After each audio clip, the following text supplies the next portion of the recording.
The moment I stood up at my own wedding reception, I saw my father's smug expression transform into shock. He'd spent years dismissing me as his disappointing daughter, but in 30 seconds, I was about to become his boss.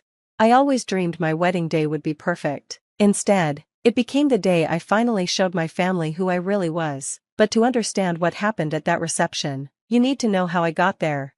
My name is Emma Chen, and I grew up in the shadow of my father's expectations. Harrison Chen wasn't just a successful businessman, he was a titan of the industry who had built Chen Technologies from nothing into a multi-million-dollar empire. Every dinner conversation revolved around business strategies, market expansions, and the legacy he was building, a legacy I was apparently never good enough to be part of. "Business is in our blood," he would say, looking proudly at my older brother Marcus. Well, most of our blood. That last part was always directed at me, along with a disapproving glance that made me feel about 2 inches tall. While Marcus followed perfectly in our father's footsteps, Wharton Business School, MBA, fast track to executive positions, I chose a different path, computer engineering. My father's voice dripped with disdain when I announced my college major. "Engineers work for people like us, Emma, they don't lead companies." But I saw something he didn't. While he was focused on old-school business models and traditional corporate structures, I recognized that the future belonged to those who could build it, line by code line. I graduated at the top of my class, but my father didn't attend the ceremony. He was too busy attending Marcus's MBA graduation that same weekend, an actual achievement, he called it. For 3 years after college, I worked at various tech startups, learning everything I could about both the technical and business sides of the industry. My father saw it as aimless drifting. "When are you going to get a real job?" he would ask at every family gathering. Marcus is already a vice president at Chen Technologies. What he didn't know was that I was building something that would change everything. It started in my tiny apartment's spare bedroom, a revolutionary cybersecurity system that could adapt and evolve in real time to counter new threats. While Marcus was attending board meetings and playing golf with executives, I was coding until 3 a.m. Fueled by coffee and determination.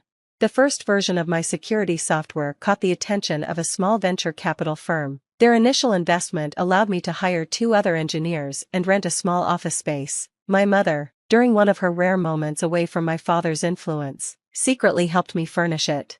"I don't understand what you're building," she admitted as we assembled cheap desks from IKEA.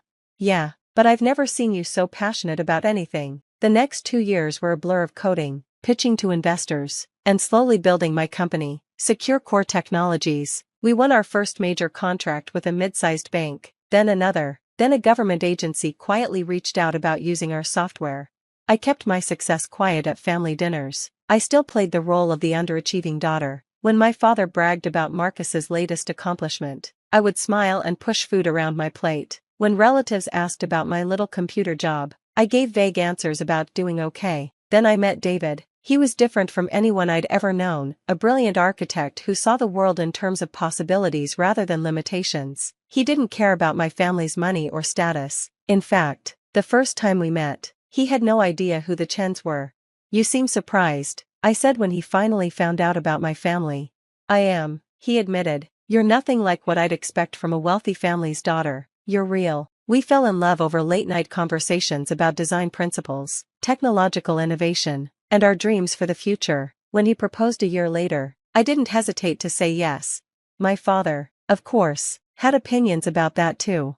"An architect?" he scoffed during dinner. "Couldn't you at least find someone in finance or business? Someone with real potential?" I gripped my fork tightly. "David is incredibly successful. His firm just won the contract for the new downtown development project. A glorified construction worker." My father waved dismissively. "At least Marcus's wife comes from a good family. Her father's company is listed on the NYSE. I looked at Marcus's wife, Catherine, who sat there with her perfect makeup and society smile, and felt a wave of pity. She was exactly what our father wanted, a proper corporate wife who attended charity galas and knew which wines to serve at dinner parties.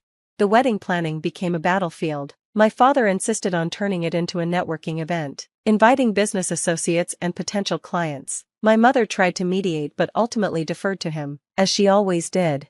Even Marcus pulled me aside one day at the office. "Just let Dad have his way," he advised. "You know how he gets. Besides, it's not like you're paying for it." But I was. Every cent of my wedding was being paid for by Secure Core's profits. Not that anyone knew that. What they also didn't know was that Secure Core had just gone public in a quiet but incredibly successful IPO. My ownership stake was worth $89 million. And that wasn't even the biggest secret I was keeping.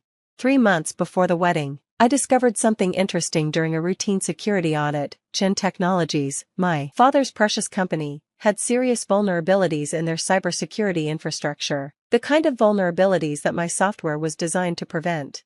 I could have warned them. Instead, I waited and watched through my networks as multiple small breaches occurred, nothing damaging. I made sure of that, but enough to send their stock price dropping and create panic among the board members. Then, through a series of shell companies, I began buying shares, lots of shares. The week before my wedding, I owned 22% of Chin Technologies. My father had no idea that his disappointing daughter was now one of his company's largest shareholders. The wedding day arrived, sunny and perfect. The ceremony was beautiful, exactly as David and I had planned, but I knew the real show would be at the reception, when my father would give his toast. I sat at the head table, holding David's hand under the white tablecloth, watching my father stand up with his champagne glass. He was wearing his favorite Tom Ford suit, the one he saved for closing major deals. The room fell silent as he began to speak. Little did he know that in the next few minutes, his entire world was about to turn upside down. My father stood at the microphone, champagne glass glinting under the reception hall's crystal chandeliers. 200 guests watched him, expecting the usual polished performance he gave at corporate events, but I could see something different in his eyes tonight, a coldness, an edge.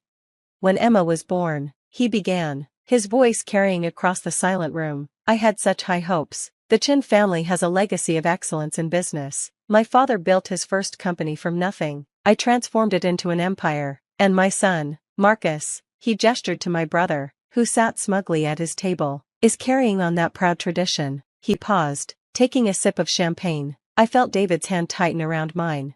But Emma chose a different path. Against all our family's advice, she went into, he wrinkled his nose slightly, computer programming, a path for people who work for others, not leaders. Murmurs rippled through the crowd. I saw David start to stand, but I squeezed his hand, holding him back. Not yet. And now she's married an architect. My father's lips curved in what might have looked like a smile to others, but I recognized it as a sneer. I suppose we should be grateful she's found someone who can at least design the buildings that real business leaders will work in. Catherine, Marcus's wife, let out a small laugh, quickly covered by her napkin. A few of my father's business associates chuckled politely. The truth is, my father continued, his voice hardening, some people just aren't meant for greatness. Emma will never amount to anything significant. She's been, and always will be, a disappointment to the Chen legacy. The room fell silent. Even those who had laughed looked uncomfortable now. My mother stared at her plate, hands twisted in her lap. Marcus couldn't quite hide his smirk. I stood up slowly, smoothing my wedding dress. Thank you for those heartfelt words, Dad. I have a few things to say too. I nodded to Michael, my chief technology officer, who had been posing as a photographer. He pressed a button on his laptop, and suddenly the large screens around the reception hall, the ones my father had insisted on having for his business presentation later, came to life. What is this? My father demanded, but his voice faltered as he saw what was displayed. On the screens were Secure Core's financial statements, stock prices, and, most importantly, my ownership stake, $89 million in my name alone. You see, Dad, while you were busy grooming Marcus to run your company, I was building my own, Secure Core Technologies. Perhaps you've heard of it? We're the ones who developed the adaptive cybersecurity system that's now used by most major banks and government agencies. My father's face had gone pale. Marcus was frantically typing on his phone, probably looking up Secure Core's public records. But that's not all, I continued, my voice steady. 3 months ago, we discovered some interesting vulnerabilities in Chin Technology's security infrastructure, the kind that could devastate a company if exploited by the wrong people. Another nod to Michael, and new information appeared on the screens, stock purchases, board meeting minutes, ownership percentages. I could have warned you, I said, walking around the table to stand directly in front of my father. Instead, I watched your stock price drop as minor breaches occurred, and then, through various shell companies, I started buying shares. Understanding dawned in my father's eyes. No, he whispered.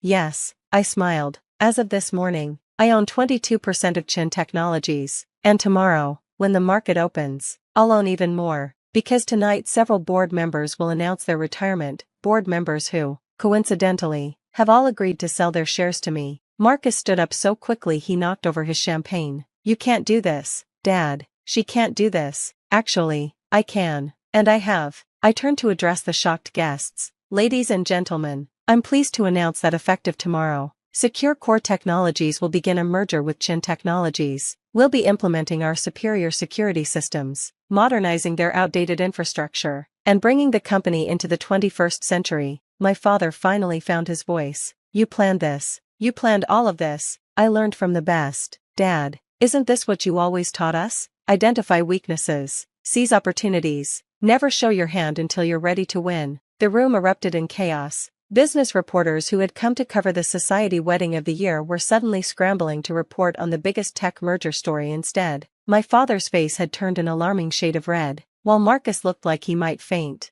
I walked back to David, who was beaming with pride. He knew everything, of course, had known for months. Ready to face the cameras, Mr. Chen? I asked. He grinned. Lead the way, Mrs. Chen Pierce, CEO of Secure Core Technologies. The aftermath was everything I expected and more. The merger made headlines across every business publication. Chen Technology stock soared once investors learned of Secure Core's involvement. Marcus was quietly moved to a non-executive position. And my father? Well, my father had to adapt to a new reality. His first board meeting under my leadership was particularly memorable.